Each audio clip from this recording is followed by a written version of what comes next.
เอาหลอดใหม่เนี่ยรออยู่นี่กองรออยู่นี่กองไม่ได้รอดแต่นั่นดูได้รอดไม่หลดไม่น่าจะแกะยากรู้รสชาติไม่เป็นไรต้องมีบางหน่อยอย่างงั้นเขาเรียกเล่นเกมวิบากเหรอล้างหน้าก่อนล้างหน้าเฉยเฮ้ยหมดเลย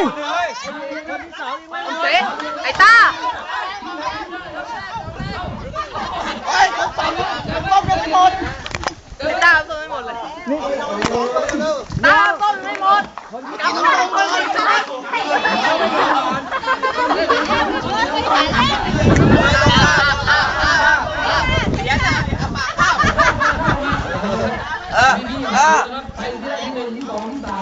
เอาข้าวมาแล้วต้องกอดไม่รู้ว่าไงแล้ว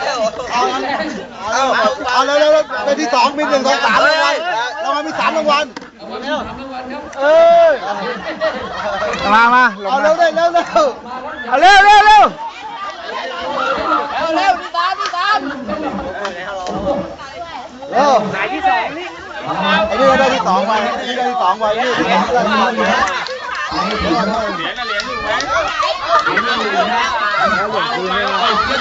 เอาเบามาเอาเร็วข้าวที่ปากข้าวเบาเร็วเอาหน้ามุกเลยวางไหมเอาเหรียญวางแล้วข้ามมา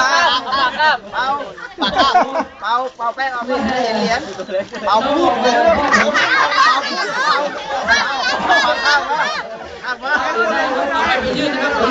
แล้วมันเป่าทำไม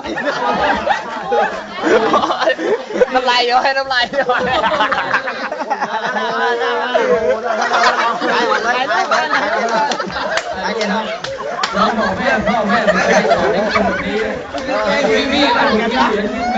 กูใหม่